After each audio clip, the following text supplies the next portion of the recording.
Hello guys, welcome back to சிறப்பு media 2.0. நான் உங்கள் உதய். பிக் பாஸ் சீசன் 9 வந்து எப்போ தொடங்க போகிறாங்க அப்படின்னு பார்த்தீங்கன்னா அக்டோபர் மாதம் தொடங்க போகிறாங்க. அதுக்கு இடையில் இது ஆகஸ்ட் மாதம் அப்படிங்கிறதுனால இப்போத்துலேருந்து அப்டேட் எல்லாம் கொடுக்க ஆரம்பிச்சிருவாங்க. குறிப்பாக இந்த மாதத்தோட செகண்ட் வீக்கில் லோகோ லான்ச் வந்து பண்ணுவாங்க. அதுக்கடுத்த விஜய் சேதுபதியோட என்ட்ரி அப்படின்னு சொல்லி ஒரு ப்ரோமோ வந்து ரிலீஸ் பண்ணுவாங்க. அதுக்கடுத்த விஜய் சேதுபதி எந்த மாதிரி ஹோஸ்ட் பண்ண போகிறாரு அப்படின்னு சொல்லி இன்னொரு ப்ரோமோ வந்து ரிலீஸ் பண்ணுவாங்க. அண்ட் இந்த சீசன் எப்படி நடக்க போகுது அப்படின்றதுக்காகவும் இன்னொரு ப்ரோமோ வந்து ரிலீஸ் பண்ணுவாங்க. ஸோ இந்த மாதிரி ஏகப்பட்ட ப்ரோமோக்கள் வந்து ரிலீஸ் பண்ணிகிட்டே வந்து இருந்துட்டு இருப்பாங்க. பட் லாஸ்ட் சீசனில் நீங்கள் நல்லா கவனிச்சிருந்தீங்கன்னா தெரிஞ்சிருக்கும், ஒரே ப்ரோமோ தான் மறுபடியும் அதையே வந்து ப்ரோமோ 1, ப்ரோமோ 2, ப்ரோமோ 3, ப்ரோமோ 4 அப்படின்னு சொல்லி ப்ரோமோவாக ரிலீஸ் பண்ணியிருந்தாங்க. ஆனால் ஒரே ப்ரோமோ. ஸோ இதனை கடந்து இந்த சீசனில் கொஞ்சம் ப்ரிகாஷனாக எல்லாத்தையும் பண்ணியிருப்பாங்க அப்படிங்கிற ஒரு நம்பிக்கையோடு இருந்துகிட்டு இருக்கோம். ஸோ இதுக்கிடையில் கண்டஸ்டன்ட்லாம் இவங்க தான் வரப்போகிறாங்க, அவங்க தான் வரப்போகிறாங்க அப்படின்னு சொல்லி இன்டர்நெட் முழுக்க ரூமர்ஸை கிளப்பி விட்டுட்ருக்காங்க. ஆனாலும் என்னதான் இருந்தாலும் எல்லா சீசன்கள்லையும் எல்லா வருஷத்துலையும் ரூமர்ஸை கிளப்பி விட்டாலும் அந்த ரூமர்ஸ் லிஸ்ட்லேருந்து கிட்டத்தட்ட ஒரு 60% மேட்ச் ஆகிற மாதிரி தான் கண்டஸ்டன்ட்லாம் வந்து இருந்துகிட்ருப்பாங்க. ஸோ அதுக்கு இடையில் இப்போ யாரெல்லாம் ரூமர் லிஸ்ட்டில் வந்து இருந்துகிட்ருக்காங்க, அதில் 60% யார் வர்றதுக்கான வாய்ப்புகள் இருக்குது அப்படிங்கிறத இந்த வீடியோவில் முழுசாக பார்க்கலாம். ஸோ இந்த வீடியோக்கு போகிறதுக்கு முன்னாடி நம்மளோட சேனலை சப்ஸ்கிரைப் பண்ணாங்க, சப்ஸ்கிரைப் பண்ணி வச்சுக்கோங்க. பக்கத்தில் ஒரு பெல் ஐக்கான் இருக்கும், அதையும் ப்ரெஸ் பண்ணி ஹாலில் போட்டுக்கோங்க. அப்போ தான் நாங்கள் அப்டேட் பண்ணுற ஒவ்வொரு வருஷமும் உங்களுக்கு நோட்டிஃபிகேஷன் வந்து சேரும். அதுதான் இந்த வீடியோ குறைஞ்சபட்சம் ஒரு 1000 லைக்கான எதிர்பார்க்குறோம். ஸோ லைக்கை போடுங்க, வீடியோ பாருங்கள். வாங்க இன்றைய வீடியோக்குள்ள வந்து போகலாம். இப்போ கண்டஸ்டன்ட் லிஸ்ட்டை வந்து பார்த்துருவோமா. ஃபரீனா அப்படின்றவங்க வந்து பார்த்தீங்கன்னா வரப்போகிறாங்க. இவங்க வந்து பாரதி கண்ணம்மா அப்படிங்கிற சீரியலில் வந்து வில்லியா வந்து நடித்த ஒரு ஆள். ஸோ அவங்க ஆல்ரெடி குக் வித் கோமாளிலையும் வந்து பார்த்தீங்கன்னா வந்துட்டு இருந்தாங்க. ஸோ அதனால் நல்லா ஃபேம் இருக்கக்கூடிய ஒரு ஆள். விஜய் டிவிலேருந்து ஒரு கண்டஸ்டன்ட் வராங்க அப்படின்னாவே அவங்க பயங்கரமாக ஃபேம் இருக்கக்கூடிய ஆள். ஸோ அவங்களுக்கு ஒரு ஜென்ரல் ஆடியன்ஸ் வந்து இருப்பாங்க. அவங்க மூலிமா ஓட்டுகள் வந்து கிடைக்கும்.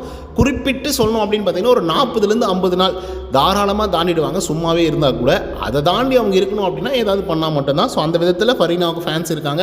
ஸோ உள்ளே வந்தாங்கன்னா அட்டகாசமாக வேறு லெவலில் பர்ஃபார்மன்ஸ் வந்து பண்ணுவாங்க. அதுக்கடுத்த செகண்டாக குமரன் அப்படின்றவர் வந்து இருக்காப்புல. இவர் வந்து பார்த்தீங்கன்னா பாண்டியன் ஸ்டோரில் குமரன் அப்படின்ற ஒரு ஆள் வந்து நீங்கள் பார்த்துருப்பீங்க. ஸோ அவர் வந்து லாஸ்ட் சீசன்லேயே வர வேண்டியது நம்ம விஜய் விஷால் அவர்கள் வந்துட்டாப்புல. ஸோ அதனால் ஒருத்தருக்கு மட்டும் தான் வாய்ப்பு. நீ வேணால் அடுத்த சீசன் வா, இந்த சீசன் வந்து விஜய் விஷாலை உள்ளர விட்டுருவோம் அப்படின்னு சொல்லி விஜய் விஷாலை உள்ளர விட்டதுனால நம்மளுடைய கண்ணன் பையன் உள்ள வரல. ஸோ அதனால் இந்த சீசனில் வந்து அவருக்கு வாய்ப்பு கிடைக்கிறதுக்கான வாய்ப்புகள் 60 இல்லை 90% வந்து இருந்துகிட்டு இருக்கு. அதுக்கடுத்தா வினோத் பாபு அப்படிங்கிற ஆள் வராப்புல. ஸோ இவரை பற்றி உங்களுக்கு நல்லா தெரிஞ்சிருக்கும். அவரும் வந்து விஜய் டிவியோட ப்ராடக்ட் தான். அவர் வந்து நிலவுக்கு என்மையில் நடிக்குவாமல் என்னமோ ஒரு சீரியலில் வந்து ஹீரோவாக வந்து நடிச்சிட்டு இருக்காரு. ஸோ அவரும் வந்து வரப்போகிறாரு. நான்காவதாக திவ்யா துரைசாமி அப்படிங்கிற பெண்மணி வராங்க. ஸோ ரீசெண்ட் டைமில் வந்து பார்த்திங்கன்னா மாரி செல்வராஜோடைய படம் வாழை அப்படிங்கிற படத்தில் வந்து ஹீரோயினாக வந்து நடிச்சிருப்பாங்க. ஹீரோயினாக நடிக்கிற ஒரு பெண் எதுக்கு பிக் பாஸ் வீட்டுக்குள்ளே வரணும் அப்படின்னு சொல்லி நீங்கள் வந்து கேட்கலாம். ஸோ என்ன பண்ணுறது, வாய்ப்புகள் வேண்டும். இல்லை வந்து இந்த விஷயத்தை நம்ம எக்ஸ்பீரியன்ஸ் பண்ணி பார்க்கணும். அண்டு அதுவும் நம்மளை பற்றி நம்ம தெரிஞ்சுக்கணும். வாழ்க்கைனா என்ன, நம்ம எப்படி இருக்கோம், ஸோ நம்ம எப்படி மற்றவங்களோட அடாப்ட் ஆகிருக்கிறோம் அப்படின்றதெல்லாம் தெரிஞ்சுக்கணும். அப்படின்னா கண்டிப்பாக பிக் பாஸ் வீட்டுக்கு வந்தாக்கா அதெல்லாம் தெரிஞ்சுக்கிறதுக்கான வாய்ப்புகள் வந்து இருக்கும். அது மட்டும் தானா அப்படின்னு கேட்டிங்கன்னா அப்படிலாம் கிடையாது. நம்ம ஒரு இமேஜ் வந்து வச்சுருப்போம், திவ்யா துரைசாமினா இப்படி தான் அப்படின்னு சொல்லி. ஆனால் அவங்க ஒரு இமேஜ் வந்து நமக்கு காட்டுவாங்க. ஸோ அந்த மாதிரி நிறைய விஷயங்கள் வந்து பார்த்திங்கன்னா பிக் பாஸ் வீட்டுக்குள்ளே நடக்கும். ஸோ அதை எக்ஸ்பீரியன்ஸ் பண்ணுறதுக்காக கூட அவங்க வந்து வரதுக்கான வாய்ப்புகள் வந்து இருக்குது. உமர் லத்தீப், ஸோ இவர் வந்து காஷ்மீரை சேர்ந்தவர் தான். ஸோ எஸ்கே கூட வந்து பார்த்திங்கன்னா அமரன் அப்படிங்கிற ஒரு படத்தில் வந்து நடிச்சிருக்காப்புல. இப்போ ரீசெண்ட் டைமில் குக் வித் கோமாளி சீசன் 6 வந்து ஒன் ஆஃப் த கண்டஸ்டண்ட்டாக வந்து இருந்துட்டு இருக்காரு. தமிழ் ரொம்ப அழகாக வந்து பேசிகிட்டு இருக்காரு. ஸோ அதனாலேயே என்னமோ தெரில, குக்கும் நல்லா பண்ணுறாப்புல. அதனாலேயே என்னமோ தெரில, ஃபேன் கேர்ள்ஸ் எல்லாம் அதிகம், ஃபேன் பாய்ஸ் எல்லாம் கூட வந்து அதிகம் இவருக்கு. ஸோ அதனால் இவர் தூக்கி அப்படியே பிக் பாஸ் வீட்டுக்குள்ளே போட்டால் வெறித்தனமாக இருக்கும் அப்படின்னு சொல்லி யோசிக்கிறாங்க போல். ஸோ அதனால் அவர் வரதுக்கான வாய்ப்புகளும் வந்து இருந்துகிட்ருக்கு. அதுக்கடுத்தா லக்ஷ்மி ராமகிருஷ்ணன். ஸோ இவங்களுக்கு என்ன கஷ்டம் அப்படின்னு நமக்கு வந்து தெரியல. ஏன்னா அவங்கள வந்து திரையில் பார்த்தது அப்படி, அதாவது டிவியில் நம்ம பார்த்தோம்ல, அதில் வந்து பார்த்திங்க அப்படின்னா வேறு லெவலில் வந்து தீர்ப்பெல்லாம் கொடுப்பாங்க. இவங்களை பார்த்தாவே நிறைய பேருக்கு வந்து பயம் வந்துடும், இன்க்ளூடிங் மீ ஆல்சோ.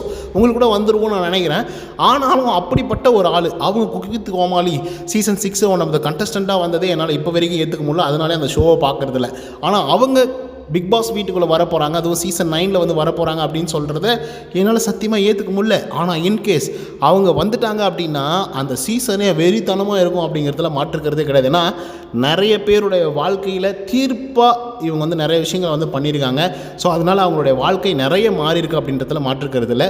ஸோ அப்படிப்பட்ட ஒரு ஆள் பிக் பாஸ் வீட்டுக்குள்ளே வந்தால் எப்படி இருக்கும் அப்படின்றத யோசித்து பார்த்து கமெண்ட்ஸில் வந்து எழுதுங்க. அடுத்ததாக பப்ளு பிருத்திவிராஜ். ஸோ இவர் வந்து உங்களுக்கு நல்லா தெரிஞ்சிருக்கும். ரீசெண்ட் டைமில் வந்து கல்யாணம் எல்லாம் பண்ணிக்கிறேன் அப்படின்னு சொல்லி ஒரு பெண்ணு கூட வந்து சுற்றிட்டு இருந்தார். என்னையா இது, இந்த மனுஷனுக்கு 50, அந்த பொண்ணுக்கு 23 25.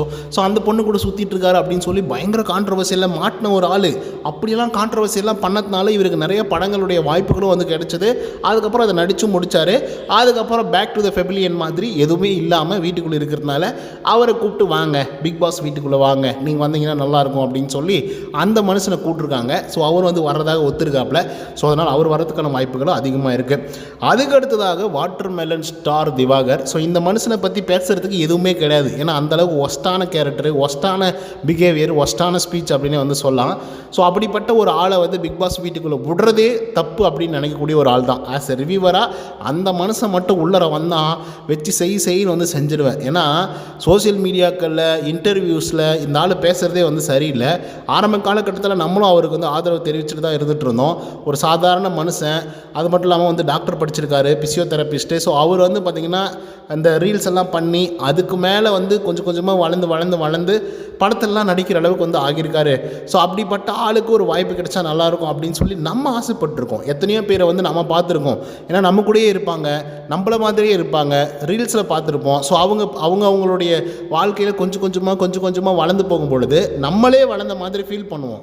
ஆனால் சில பேர் வந்து பண்ணக்கூடிய அராஜகம் அப்படின்னு சொல்லி ஒன்று இருக்குதுல்ல, வளர்ந்ததுக்கப்புறம் அது ரொம்ப மோசமானதாக இருக்கும். ஸோ அதில் நம்பர் 1 இடத்த வந்து நான் கண்டிப்பாக திவாகருக்கு தான் கொடுப்பேன். கண்டிப்பாக இந்த மனுஷனுக்குன்னு தனியாக ஒரு வீடியோவே போடணும்னு நான் நினைக்கிறேன். ஸோ அதை நம்ம செப்பரேட்டாக பார்த்துக்கலாம். ஆனால் இந்த ஆள் பிக் பாஸ் வீட்டுக்குள்ளே 9க்குள்ளே வந்துட்டாருன்னு வச்சுக்கோங்களேன், வச்சு செய்யணும் வந்து செஞ்சிருவோன்னு பார்த்துக்கோங்களேன். பட் இதெல்லாம் நீங்கள் வந்து பயங்கர கோமாலாம் எடுத்துக்காதீங்க. இப்போ இருக்கக்கூடிய பெர்ஸ்பெக்டிவில் இப்போ நான் அவரை பார்க்குற விதத்தில் அப்படி இருக்குது. மேபி வீட்டுக்குள்ளே வரும்போது அவருடைய மனநிலை வேறையாக இருக்கலாம், இல்லை அவர் வந்து அவரை ஷோகேஸ் பண்ணக்கூடிய விஷயங்கள் வந்து வேறு மாதிரி இருக்கலாம். ஸோ அப்படி இருக்கும்போது என்னுடைய ஹேட்டெல்லாம் அவர் வேறு மாதிரி மாற்றிக்கிறதுக்கான வாய்ப்புகள் கூட வந்து இருக்குது. பட் இருந்தாலும் திவாகர் பண்ணுறதெல்லாம் ஓவராக தெரியலையா? அந்த மனுஷனை பற்றி நீங்கள் என்ன நினைக்கிறீங்க அப்படிங்கிறத கமெண்ட்ஸில் வந்து பதிவு பண்ணுங்கள். அடுத்ததாக யார் வராங்க அப்படின்னு சொல்லிட்டு நம்ம வந்து பார்க்கலாம். ஸோ நம்ம சற்றும் எதிர்பாராத சபானா அவர்கள் வந்து பார்த்திங்கன்னா உள்ளே வர போகிறாங்க.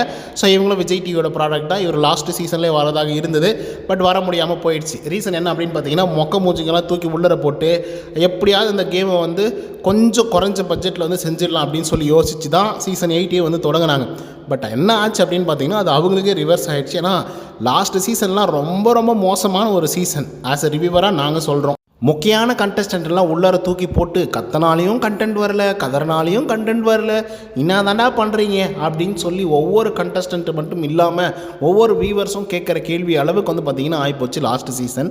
உண்மையாக சொல்ல போனால் அது ரொம்ப ஆவரேஜான ஒரு சீசன், ரொம்ப மொக்கையான சீசன் அப்படின்ற பட்டியலில் நம்பர் 1 பொசிஷன் கூட வந்து கொடுக்கலாம். அந்த மாதிரி ஒரு இடமா கூட அமைச்சிக்கலாம் அந்த சீசனை பொறுத்தவரையிலும். ஏன்னா அந்தளவுக்கு மோசமாக இருந்துச்சு. அதுக்கடுத்து வந்து பார்த்திங்கன்னா குரேசி அப்படிங்கிற ஒரு மனுஷன் வராப்பில். ஸோ இவரை பற்றி உங்களுக்கு நல்லா தெரிஞ்சிருக்கும். விஜய் டிவியோட ப்ராடக்ட்டு நல்லா பயங்கரமாக காமெடி பண்ணுவாப்பில், அப்பப்போ ஜென்டலாக வந்து நடந்து பார்ப்பில், அப்பப்போ ஹீரோவாக மாறுறதுக்கான வாய்ப்புகளை வந்து இவராகவே வந்து ஏற்படுத்திப்பார்.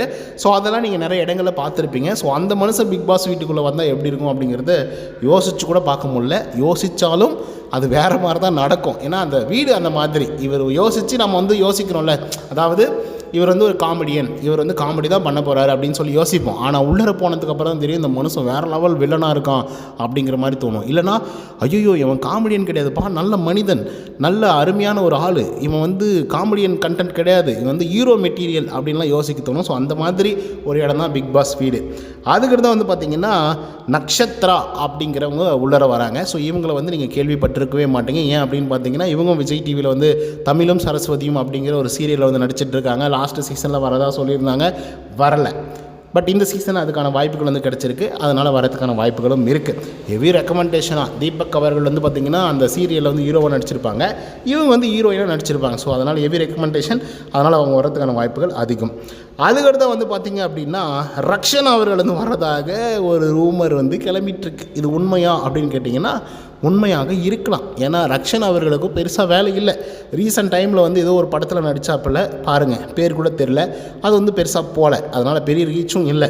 இப்போ விஜய் டிவிலையும் பெருசாக ஷோக்கள் வந்து இல்லை, ஒரு சின்ன ஷோக்கள் வந்து பண்ணிகிட்ருக்காரு அப்படின்னு சொல்ல முடியாது. ஏன்னா பெரிய ஷோ தான் வந்து பண்ணிகிட்ருக்காரு, குக் வித் கோமாளி அப்படிங்கிறதெல்லாம் பெரிய ஷோ. பட் ரக்ஷன் வந்து ஓகே தாங்க. ஆனால் லாஸ்ட் சீசன், அதுக்கு முன்னாடி சீசன், எல்லா சீசன்கள்லேயும் ரக்ஷன் வராரு அப்படின்னு சொல்லி நிறைய பேர் சொல்லி நான் வந்து கேள்விப்பட்டேங்க. பட் இப்போ வரைக்கும் இந்த சீசன் வரைக்குமே வந்து வரப்போகிறதில்ல அப்படிங்கிற மாதிரி தான் வந்து இருக்குது. பட் அவருக்கு இருக்கக்கூடிய சிச்சுவேஷன் மேபி வர்றதுக்கான வாய்ப்புகள் வந்து இருக்குது. ஆனால் அவர் வந்தார் அப்படின்னா பயங்கர சுவாரஸ்யமாக இருக்கும். அவரும் ஒரு காமெடி கண்டென்ட் கொடுக்கக்கூடிய ஒரு ஆள் தான். பெருசாக அந்த மனுஷன் கோவப்பட்டோ அதுக்கப்புறம் இந்த பொறாமையில் பொங்கியோ வந்து நம்ம வந்து பார்த்ததில்ல. ஸோ அப்படி இருக்கக்கூடிய ஒரு ஆள் பிக் பாஸ் வீட்டுக்குள்ளே வந்தால் அந்த பெர்ஸ்பெக்டிவே மாறும் அப்படிங்கிறதுலையும் மாற்றுக்கிறது இல்லை. அதுக்கடுத்து வந்து பார்த்திங்கன்னா இன்னும் நிறைய பேர் வந்து சொல்லிட்டு இருக்காங்க. ஸோ அதனால் நான் லிஸ்ட்டை போட்டுட்டுலாம் தீட்டு தேவையில்லை அப்படின்னு நான் நினைக்கிறேன். ஒரு 10-12 பேர் வந்து சொல்லியிருக்கேன் நான் நினைக்கிறேன். இந்த 12 பேரில் ஒரு 4-5 பேர் வரதுக்கான வாய்ப்புகள் வந்து இருக்குது. பட் இது எல்லாமே ரூமர்டு கண்டஸ்டன்ட் லிஸ்ட்டு தான். ஸோ ஓகேங்களா, ஏன்னா அஃபிஷியலாக வந்து அவங்க சொல்லிட்டாங்க அப்படின்னா அதில் என்னங்க சுவாரஸ்யம் இருக்குது. இப்போ தெலுங்கெல்லாம் எடுத்துக்கிட்டிங்க அப்படின்னா அவங்க வந்து பாருங்கள் 4 பேர் வந்து பொது ஜனங்கள்லேருந்து கண்டஸ்டண்ட்டாக தேர்ந்தெடுக்க போகிறேன் அப்படின்னு சொல்லி ப்ராமிஸ் பண்ணியிருக்காங்க. அந்த 4 பேரை தேர்ந்தெடுக்கிறதுக்கு ஏகப்பட்ட ரூல்ஸ் அண்ட் ரெகுலேஷன்ஸ் வந்து இருக்கும். கண்டிப்பாக நம்ம தமிழ் பிக் பாஸ்லேயும் வந்து ரூல்ஸ் அண்ட் ரெகுலேஷன்ஸ் வந்து இருக்கும். ஸோ அதெல்லாம் தாண்டி ஒரு விஷயத்தை இவங்க எப்படி அணுகுறாங்க, ஒரு விஷயத்தை எப்படி பேசுகிறாங்க, ஒரு சிலர் வந்து எவ்வளோ மௌனம் காக்குறாங்க ஒரு முக்கியமான விஷயத்தில், ஒரு சிலர் வந்து பிரச்சனைகள் அவங்க மேலேயே இருக்கும் ஆனால் அவங்க வந்து பார்த்திங்கன்னா அமைதியாகவே வந்து இருந்துகிட்டு இருப்பாங்க. அப்போ அந்த பொசிஷனை எப்படி ஹேண்டில் பண்ணணும், அந்த பிரச்சனையை எப்படி கையாளணும் அப்படிங்கிறதெல்லாம் அவங்க டெஸ்ட் பண்ணதுக்கப்புறம் தான் கண்டஸ்டண்ட்டாக தேர்ந்தெடுப்பாங்க. அது பயங்கர சுவாரஸ்யமாக இருக்கும். அந்த சுவாரஸ்யத்தை கொடுக்கறதுக்காகவே இவங்க என்ன பண்ணுறாங்க, 4 பேர் தேர்ந்தெடுக்கிறோம், அதுக்கு நாங்கள் வந்து ஒரு சில வீடியோஸ் எல்லாம் பண்ண போகிறோம், ஷோக்கள் பண்ண போகிறோம் அப்படின்னு சொல்லி பிக் பாஸ் ஆரம்பிக்கிறதுக்கு முன்னாடி இவங்க வந்து கண்டென்ட்டை வந்து ஆரம்பிச்சிட்டாங்க. ஸோ அதனாலேயே அது மிகப்பெரிய அளவில் பயங்கர ஹிட் ஆகக்கூடிய வாய்ப்புகள் இருக்குது. ஸோ இன்னொரு முக்கியமான விஷயம், தமிழில் வர்றது தான் தெலுங்குலேயும் வரும், தெலுங்கில் வர்றது தான் தமிழ்லேயும் வரும். ஸோ மோரார்லெஸ் ஒரு 70% ரூல்ஸ் அண்ட் ரெகுலேஷன்ஸ் ஒரே மாதிரி தான் இருக்கும். ஸோ அந்த மாதிரி இந்த சீசன்லேயும் பொது ஜனங்கள்லேருந்து ஆட்களை எடுப்பாங்களா அப்படிங்கிறத நம்ம பொறுத்திருந்தான் பார்க்கணும். ஓகே காய்ஸ், உங்களுக்கு அந்த மாதிரி ஒரு வாய்ப்புகள் கிடைச்சிது அப்படின்னா நீங்கள் பிக் பாஸ் வீட்டுக்குள்ளே அதுவும் சீசன் 9 போவீங்களா போக மாட்டிங்களா அப்படிங்கிறத கமெண்ட்ஸில் வந்து பதிவு பண்ணுங்கள். ஸோ இந்த நேம் லிஸ்ட்டில் வந்து உங்களுக்கு பிடிச்ச ஆள் யார், ஸோ இவர் வந்தால் பயங்கர ஃபன்னாக இருக்குங்க, இப்படி இருக்குங்க அப்படி இருக்குன்னு சொல்லி நீங்கள் யாரை யோசிக்கிறீங்களோ அதை வந்து கமெண்ட்ஸில் வந்து பதிவு பண்ணிங்க அப்படின்னா நாங்களும் பற்றி தெரிஞ்சுக்குவோம். ஓகே காய்ஸ், இந்த வீடியோ உங்களுக்கு வந்து பிடிச்சிருக்கும் நினைக்கிறேன். இதே மாதிரி பிக் பாஸோட அப்டேட்ஸ்லாம் நீங்கள் தெரிஞ்சுக்கணும் அப்படின்னு நினச்சிங்கன்னா நம்மளுடைய சிறப்பு மீடியா 2.0 அப்படிங்கிற சேனலை சப்ஸ்கிரைப் பண்ணாதவங்க சப்ஸ்கிரைப் பண்ணிச்சுக்கோங்க. லைக்கை போட்டிருப்பீங்க அப்படிங்கிற நம்பிக்கையோடு இந்த வீடியோ முடிச்சுக்கிறேன். அண்ட் இன்னொரு தகவல் சந்திக்கிறேன். Until then bye from Uday. நன்றி, வணக்கம்.